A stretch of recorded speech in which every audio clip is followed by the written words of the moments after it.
when the motivation is gone, it's about being consistent till the motivation comes back. Leave me alone. Go out west.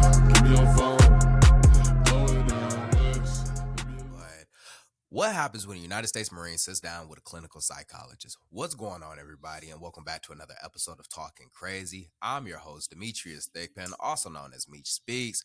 And with that being said, the clinical psychologist, he ain't in for today, so it's just me, and I got a special guest for y'all. Now, just to give a little backstory real quick. Now, I remember, in the early days of, Instagram, I was scrolling through, and this is probably around the time where Instagram finally had dropped their videos, and it was starting to pick up a little bit of steam. And I remember I saw like this one Marine, and he was pulling a Humvee. Now, normally, I just tend to just scroll by it, but seeing him pull that Humvee, I said, absolutely not. Absolutely not. Can't be me. Then I would keep on, and you know how the algorithm works. Y'all know how the algorithm works. And I would see this exact same man clean and press another man. Now, look, I ain't no gym rat, but I understand the mechanics of when you got to clean and press. So if you really take into consideration the human anatomy and how the body's moving around, for him to toss another man up and just push him over his head is a wild thing. And every time that I have seen him, he has always done some extraordinary feat. And the saddest thing is that we both is in California, never got a chance to lock in. But today, ladies and gentlemen, I bring you Master Trainer, Sergeant of Marines. Go ahead, ladies and gentlemen, give it up for Christopher Fisher, also known as Bigfishlift. Y'all seen him before. Goodness How's gracious, that intro? bro. That was crazy. I'm about to cut that and make that my own podcast intro. That was crazy, Meech. What? Man, I'm You fine with it, man. Ah. Man, I tell you, dude, like every time I would see you, you was always doing something that one made me think that you was keeping the city of Oceanside safe at night. And then two, you know what I mean? I used to be like, damn, man, this motherfucker. I was like, dang, he's strong as hell. Like you pulling Humvees, you tossing tires. You set the bar so high for me when it came to certain stuff that anytime that I would see anybody else do something, I'd be like, well, I ain't never, you ain't picking another human being up. Yeah. I've never been really good at anything. I've never been good at basketball. I played football in high school. I was like the third string, got no play time. Same. And, right. So going into the Marine Corps, just pick up the gym a little bit, starting to lift, and then I'm surrounded by all these Marines. You got Marines that are so talented, bro. Marines I met that sing, that can hoop so well, talk about all their football stories. And I'm sitting here like, man, I played video games a lot when I was growing up. Nothing crazy. So then I started hitting the weights pretty big, and then somebody had actually, how it is when the Marines just kicking it. Somebody dared me to squat another Marine. I was like, why not? Easy day. It gets more and more from that. So I squat the dude. I do like a clean and press. Everybody's freaking out. I'm like, oh, y'all like that, huh? Okay. So that's when it goes over to Instagram and all the ideas just pop up. You got first sergeant seeing me like, yo, you to do the lift 3 Marines at the same time. Man, I seen on the gram, I double tapped it, but hey, keep that inside your own personal space. Keep it off of the social media. And I'm like, man, I'm just happy to even start to get out and I can lead people this way. And that was my ultimate. Ever since I got on Instagram, I just wanted to be a better person for people. I wanted to give people something. I wanted to kind of show off, but also show I am this way because I want to provide to you.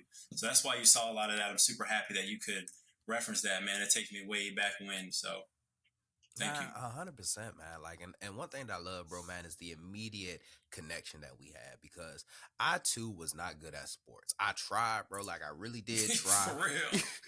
and I'm gonna be honest, man. Like, it's one thing when you a man and people like, oh, we don't like sports and stuff like that. Like it'll go by. But being in the Marine Corps, people will always assume because I was black that I was just naturally good at sports and Everything. Basketball, football. They would pick me first and would immediately be let Stop.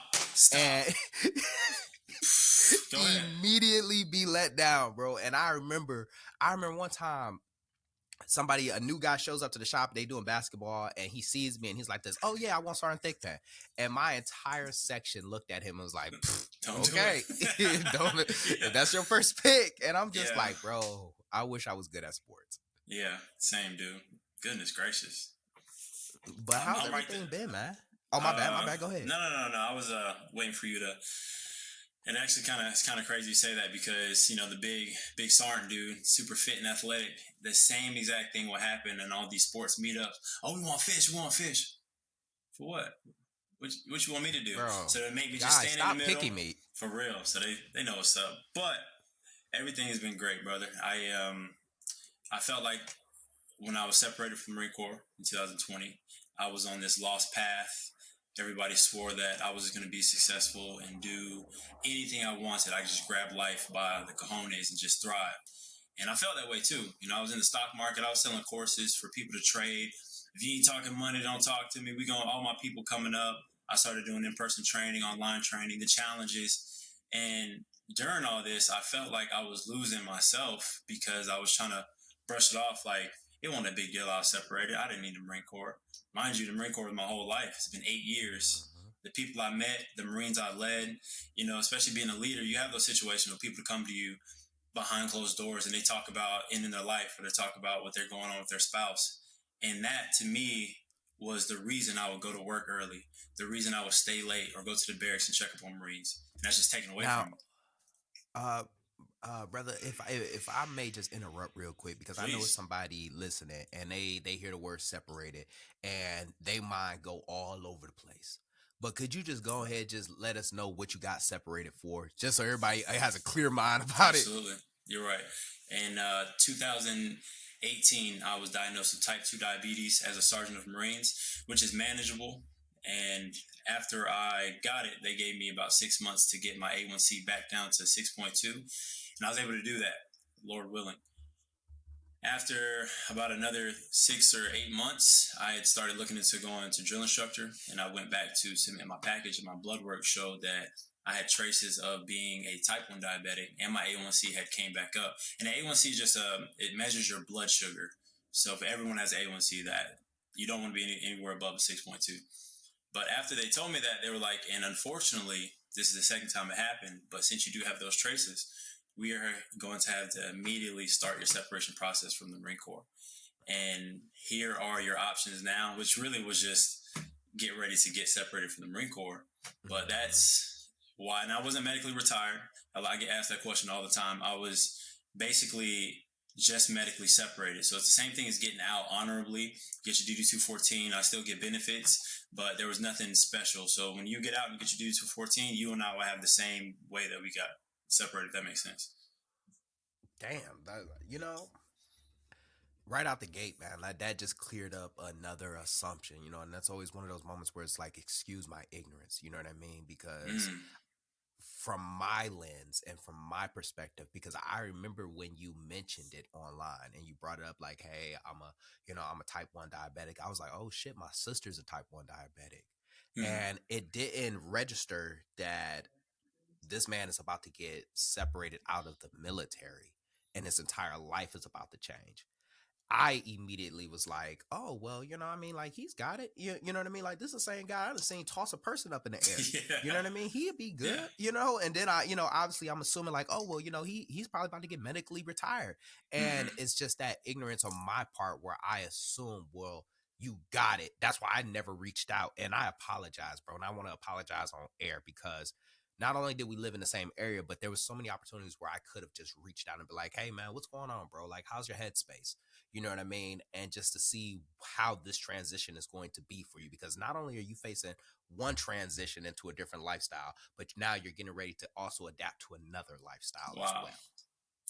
Well, thank you for that. I really appreciate that. As a man, especially being separated, brother, I feel like more men need to check on the men that they think are strong. Because I had all the friends, had all the Marines, and everyone assumed that I had it.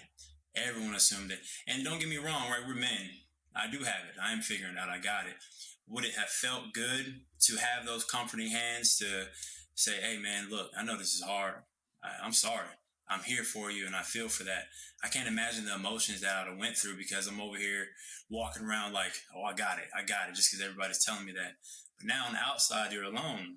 I only have my family. I only have some of those Marines. I'm happy that I was able to make such a large impact on the Marine Corps because I still have those Marines that come back to me for personal training, that come back to me just to check on me. And I have a friend, Sergeant Downer, He's stationed over at Pendleton, and he just set up together where I can PT his Marines, and there's 70 of them. And that to me is just world changing, is life changing. So little things like that, man, is just you can tell that he understands the love I have for the Marine Corps, and he still keeps me in the loop. I want to hang out with me, wanted to tell me about the Marine Corps, because as emotional as I get just talking about it, I can't really continue to live in the past. But oh man, I'd have been great. I'd have done this, and that. I got to move forward. So thank you for that, Mitch. I really appreciate it. That means a lot to me. 100%, man. I always sit back, man, and I just think to myself like how often it is where we get so caught up in our own lives that we forget to check on everybody else. You know what I mean? Or just to forget just to look over and be like this, like, and nudge them like, "Hey, you good over there?" Or just That's right. simply, man, just seeing somebody and just saying like, "Damn, man, like that guy looks like he has everything under control." Yeah. And I feel like that's such a gift and a curse in its own right, because when you look like you got everything under control, people naturally gonna come to you. You know what I mean? They're gonna come to you for advice. They gonna come That's to right. you when they need you. They gonna, if they need help, they coming to you. But because you always look like you have things under control, people aren't going to go to you when you got things going on in your lives. They're not going to check up on you. They're not going to give you that nudge. They're not going to look in your direction, because in their minds they're saying like, well, I mean, this guy's got it under control. And I feel like, damn, man, like that's such a it's a crazy feeling. Being a man, do you feel it's necessary for the man to set his pride aside and to ask for help? And then when it is time to ask for help, because I'm gonna be real, I don't want to go talk to no counselor or no therapist at the time, especially. But what relationship do I have, and what friend do I have that I could be like, yo, brother, I just need to talk to you, man. This is on my mind. And it's not because I don't want him to see me a certain way, but at the time, I truly felt like I had no one to call and to talk to about this. I have little brothers I have to lead. I have to set an example for them. I call them crying and complaining about what's happening to me. What are they going to do when it's time where life hits them with a big stick? Because I was comfortable in the Marine Corps getting checks and everything was just in order. I was teaching people, be strong. Hey, don't worry about it. Don't worry about it. Now it's my time not to worry about it. So where do you feel is necessary for another man to reach out to another man or to his partner? What's your take on that? Hey, first off, okay. Hey, Christopher. This is my show. Okay. You not about to be asking me some good ass question like that. Like that. Yeah. Hey, bro, that was a great question. I ain't even about to lie to you. That was a great question. You. I wrote it down, but I was like, hey, hold on now. I thought that was a podcast. That was I don't know how this goes. Okay. No, that was a great YouTube, question. They go back and forth asking cool questions. So I'm like, I got some for him. Please go ahead. Hey, that was I'm thinking coming into the scenario, I'm like, this like, all right, I got my stuff and you hit me with that. I'm like, hey, shit, let me scratch out whatever I had going on, because that was good. But for me, bro, honestly, being a man and when I feel like it's time to ask for help, if you would have asked me that question, I would say honestly, like what, 2, 3, shit, probably 4 years ago, man, I'd have told you the exact same thing. Men don't need help, Yep. Like you gonna figure that shit out on your own. That's right. Who gonna help me? 4 years ago. But when you face those moments and you go through those darker times, especially by yourself, you realize like, yeah, just because I came out on this shit doesn't mean that the way I came out was the most healthy way. Yep. And I feel like if you still want to be an asset to your family, or let me rephrase that, if you want to still be able to provide for your family, you have to be able to take a step back and say, like, I need to have somebody that I can talk to, whether that's a spouse and you have that open dialogue, whether that's a best friend and y'all have that open dialogue. And to be honest with you, whether that's a therapist, bro, like, and a lot of times, man, and I love the fact that we're in this era where we it's okay now to go to therapy. Yeah. It's okay now to vent, because you know it just like I know it, man, where it used to be this whole stigma where strength was all that mattered. And men, we couldn't show those two types of emotions, where it's like you can't be sad, you can't look like you're in distress, you can't look like you don't have everything going on. And it's almost like it's not that I don't have it going on, but I am unsure. I am going through these things. I am processing these emotions. And people wonder why, like, men's heart rate always so damn high. You know what I mean? Yeah. Like, man, wonder why. Like, Goodness we dealing with gracious. this shit, and it's like because we bottle all of these things up, and we keep to ourselves, and we sit in silence, and we try to process these emotions. But you need somebody else to help you untangle that. And I can't stress that enough. That men need a space to vent too, and it does not make you any less of a person. So That's I would right. say, like, you need that now. You need that now. What about you, bro? Wow. Well, definitely a good answer. Um, Thank you. for me, and not to be, I'm not sure how this works on the internet or putting this out, but for me, I found my Lord and Savior Jesus Christ, and I was always a Christian growing up, going through the Marine Corps. I talked like a Christian, but I was being led down a path of destruction while I was in the Marine Corps. Like the only time I'll talk to God was when I pray over my food, or we would go out drinking on a Wednesday night, and we wake up at 3 a.m. and we go getting ready to go run 3 miles and then PT, and then still be expected to show up to work and perform. And I needed to take that step back and really get my own life together. I had a beautiful baby girl at the time, and my son was on the way, and I was still acting like this person. I had nothing grounded me to what I needed to be as a leader, as a man. But I was a great leader as a Marine, though. Like, don't get me wrong, the Marine Corps had me because, wow, we was born in a bar. I was leading Marines, right? Yeah, you can drill nice, your room is clean, your uniform looks amazing, and you're caught up to date in your training. Good job. But I ain't talking to my daughter in a week. My daughter stayed 30 minutes up the street because I'm busy at work Come on handling now. Marines, right? Mm-hmm. So when I've found the actual Lord and Savior Jesus Christ, I always go back to the book, to the Bible, and I'm studying how to be a better man and how to be a better leader. And it's just taught me so much about being patient with myself, being patient with everyone around me, showing love, and actually being the person to show. Like we always talk about it, love and forgive. I used to get mad, Meech. Marines, I'm blasting Mm-hmm. Marines. I'm getting pissed. I'm getting mad at my kids' moms. But now I act out of love, and people at first like, what you talking about? Why you doing this? Why you treating them that way? Because I'm gonna love them regardless. I don't care what they did to me. It's Mm-hmm. forgiveness. And then the people along, they're starting to fall in line. They're like, dang, I mean, I see why. Like, how do you do it? How do you do it? And exactly what you said, you need to take that step back. Take that time to yourself. Stop worrying about posting on Instagram. Stop worrying about everything going on in the world. Get within yourself. And for me, get with Jesus Christ. And then learn how to love. And then you will forgive. And then my life has been amazing since. So that's the biggest change for me. Man, I love that, man. Like, and one thing that resonated the most with me, what you said is that, you were only taught to God when you was praying over your food. And it reminded me of, who I used to be. And as I continue to keep growing, that when I would talk to God, I only talked to God when I needed God. You know what I mean? That That's was the only time when I would really pray. Yep. You see what I'm saying? Yep. And my faith has always been a guiding point for me, like my true north, my moral compass, as far as like what I want to do and how I want to handle things. But I remember there was a moment, man, when I would pray, I'm asking for things, and I'm asking for forgiveness. I'm asking to see me through this. I'm asking. I only talk to God when I need something. I'm never was there ever a moment where I would say thank you, Yep. or I'm That's grateful right. for this, or thank you for this opportunity of speak through me. I never was. And during that period was also just a selfish period in my life in general, man. Like, and when I say selfish, I never put myself first, you know? And Yep. when I say I never put myself first, that means that my family life also suffered.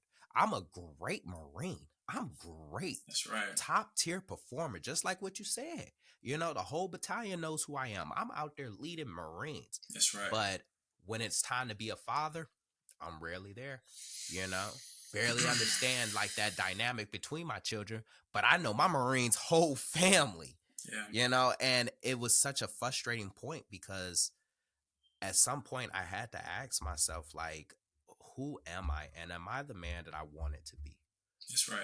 I'm the Marine that I wanted to be. You know what I mean? I'm the Marine that I wanted to be, but am I the man that I want to be? And I feel like a lot of times, like, we have to ask ourselves, like, if I took away all my accomplishments and all my accolades, am I the man that I wanted to be? And when I That's asked huge. myself that question, that's when I realized, man, come on now. That's When I huge. asked myself that question, that's when I started to like walk in a different purpose. Oh my goodness. Yep. You're on it. My kid, my daughter especially, my inspiration, 7-year-old baby girl. Not once she asked me anything about the Marine Corps, the money in my bank account, or even how much I can squat. And what she does talk to her mom about is how her daddy makes her feel, the good things Mm-hmm. that his daddy does, and even my son pretty much emulates everything that she does. And she's the sweetest angel ever. She was at a softball game, and all the kids were running away, and they were trampling this kid, tripped and fell. And my daughter was towards the end, and she stopped and she helped her up. And she was saying, "Come on, I got you. Are you okay?" And she's brushing her off. And it's such an insignificant thing to every other kid there because they're collecting their stuff, they're getting ready to go. But Addison's only worried about, "Are you doing okay? Are you doing okay?"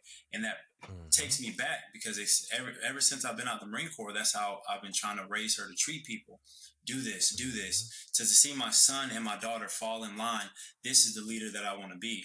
But just like you're saying, your Marine's whole family. When it was about the Marine Corps, Mm-hmm. hey, your mama got it. Your mama got it. I see you. Daddy's at work. Da da da da da. Mm-hmm. What is that? You know what I'm saying? So I'm happy you still have the opportunity to mend that and fix that like you're doing now. You're helping leading people. This conversation I'm even having with you is like I'm gonna get off and be like, man, I can even work harder, but I'm happy to know that men are still out and they care for other men to give them that, like, hey, you're doing a good job, brother, but I'm here if you need me, man. You know what I'm saying? Uh-huh. All this ain't nothing, so No, man, like, and I think me and you had that conversation offline, man, like where I said it, like, a lot of this isn't nothing if the community's hurting in the end. You know what I that's mean? right. Yes, sir. A lot of this isn't Wow. nothing if the community is hurting in the end. You know, like, what's the purpose of me being a great Marine if I'm not really a great man, or if I'm not really a great father, or I'm not really a great spouse? Like, what's the purpose of all this? That's right. And that always sat with me, that always sat with me. And I sit back sometimes, and just like you, when I see my kids' character, that's when I know I'm doing right. When I see my That's right. children's character and I hear what they say or how they handle certain situations, man, like, that's the biggest thing for me, is when I realize, like, yes, like, this is the right thing that I'm doing now. But so with that being said, man, as we talk about, like, the holidays coming up, man, what's your plans for holidays? Veteran now, going through, the holidays. I know the holidays for me is always hectic, but how are the holidays for you? Now that I am the vet, I actually moved my little brother in with me. He's been with me for about Mm-hmm. 6 months. He was from Colorado, and he just graduated high school. He came out of school out here. My father gave him his GI Bill, so he's been blessed enough to use that. We are going Mm-hmm. to take a road trip up to Colorado Springs to see his family and spend time with his family because I'm from North Carolina. So we going there for Christmas. So now traveling's all over the agenda. We taking road trips, flights out to see people, traveling all over the world. That's what I do now. So I do like the idea of having, because you were saying you host Thanksgiving. I wish I had the Yeah. patience to do that. You know what I'm saying? I'm trying to get 3 of the females together. Y'all get up here and cook all this food and then coordinate everything. I can never do that. Yeah, Man, I tell you. yeah. So I that's tell pretty you. much what we got going on. Man, I love that, man. Like, and what's so crazy is that I would always love to take a road trip, but man, when I tell you about Thanksgiving, and the reason why I started hosting holidays more is because I hate going home for holidays. Why? And the reason why is because I never feel like I have enough time. It's not the people. It's just I never feel like I have enough time, and Yeah, it's always somebody that I miss. It's always that awkward feeling when I first get there, and by the time everybody gets comfortable with me being there, then gone. I'm already about to leave again. You know what I Yeah, mean? And I'm not going to see them for another, like, I don't know, 3, 6, probably another year. And it's always that weird feeling, when I go home for the holidays. And I bring that up, man, because I know a lot of people, especially like veterans and service members, we get so accustomed to growing up and watching our family through a phone or through hearsay, she say, or over the phone, that it becomes such a weird feeling for us when we're in present with them, when we're face to face with them. And that right. was one of the reasons why I used to host, because I would be like, this, hey, everybody, y'all can just come over my house because y'all already know Mm-hmm. me. Y'all already know me. We can already get comfortable with each other. And the comfortable word you're saying is actually really big. I never really thought of how to word that, being around those family members you ain't seen in forever. And then once you're actually finally comfortable, initiated, we all have these conversations like, man, things could have been different. We just all live near each other, just stay the same. But let's work on contacting each other more in X, Y, and Z. And one of my sisters actually checked me earlier this year. She was saying, you ain't been calling, you ain't been checking on me, and these kids, you need to do better. And not only do you need to do better, but I'm going to try to do better and make you do better. And I appreciate that from her. That's the big part, because you can tell everybody, hey, Meech, you need to talk to me better. We the same. It's 50-50. But I'm also going to put forth. That's right. I'm going to put forth the effort as well to keep you in the loop, to talk to you, to check up on you. We all got a long list of people we checking up on. Should it be a cycle? I think it should. Every morning I'm trying to get in the Bible and I try to reach out to somebody, just let them know I'm thinking about you. I love you. I hope you're having a great day and everything's going to be okay. Like we all love each other. And I think that's big. Then going back to what you said about Thanksgiving, that is the feeling I get when I'm around my family and I finally get comfortable. And I'm happy to even be able to make it to where I can be something that I'm taking my brother back to the family. You know what I'm saying? Yes. Like, that to me is big. So I'm going to walk away with a smile and be grateful knowing that we're going to all go in our separate ways, working harder, making sure that we're working on loving each other more and just being a family. So that's the big part. 100%, man. I think like one of the biggest things, because I love the fact that you said, you need to check on, but I'll also reach out as well, because that's a surefire way. I'll tell you right now, if somebody say like, oh, well, you need to check on me, but I don't hear them say that they're going to check on me. Right. I'm like, why am I calling then? You know what I mean? Like, you know what I mean? Like, why am I always reaching out? But the same way, my sister was down here, I want to say, couple of weeks ago. And she was talking to me and she really had a heart to heart with me. And we were sitting down and I was like, the same way that you want me to do these things, she was like, I will do them for you as well, And it becomes like, it's heartbreaking sometimes, and I never really talk about this, but it's so heartbreaking because it's like, imagine like you grow up with your family. They know you X, Y, and Z all these years. You go off to the military and it's like, you want to be close, but it's hard to be close when you don't see each other on a regular basis. And y'all are both experiencing life differently. Y'all are both going through life differently. And then when y'all get back together, y'all try to pick everything up, but it's always that weird feeling. So, it was definitely a weird aspect. And that's always one of the things where it's like, just because, and I say this one right here because I think I'm working through it, but just because it feels weird to you doesn't mean that you have to avoid it. It feels weird to you because you're not used to it. You're not comfortable with it. You got to build that familiarity with it. That's right.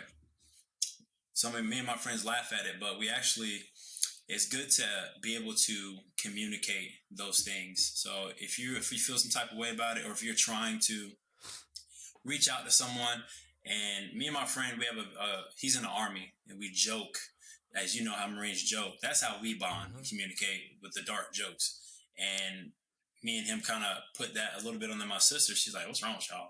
Y'all are weird. Like, I'm not feeling it. And my friend was like, man, girl, hey, I miss you. I just wanted to, I'm trying my best just to kind of like catch up with you. Cause we all knew each other from way back when. Then him and I go to the military, separate branches. Now things are a little different. So he's trying his best to openly communicate that. And she does a good job of catching it and be like, you know what?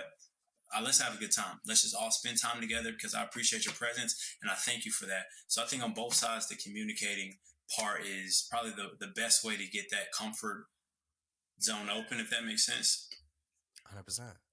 Now, one of the biggest things, man, like as we come to a close of this episode, what was one of the biggest things that you've learned since being out, both as professional wise and as a human wise?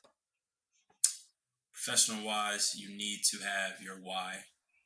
You need to have once you have your why and you can figure out deep down why you're doing this, you need to have those rules set, because when things get hard, what are you going to go back to? You're going to go back to drinking? You started this because you knew you was drinking too much. You put yourself in a position where you shouldn't be drinking. So when you get down that dark path, I'm going to go back to, you did this because you want to be a leader to people and you want to keep moving forward. You want to show. So, to me, it's my kids and it's following Jesus Christ, like I said earlier. But especially because I train Marines now, and I'm somewhat of a mentor when they're asking me these questions about going through deployment or things at their shop. You need to be the change that you want to see in everybody. So that's always going to bring you back to the why you're doing something, because you want people to be a certain way, but you over here doing the same thing that you're saying they hate. That's fun. Let's make it make sense. Now let's all put it in motion and keep it going. I love that, man. I love that, man. And with Thank you, that being Meech. said, man, thank you so much, man. Do you got any last words? Any upcoming projects, anything? Shout out a business real quick if you Oh, want to. absolutely. I do online personal training for Marines and anybody specifically, but I just started training trainers to help them start up their online or in-person business. So I coach and mentor a couple trainers on how to do so. And it's just kind of like everyone thinks you can't take on training full time. There's not enough money in it. I think they just don't have the right, I won't even say hustle. They don't have the right tools to get them started to do so.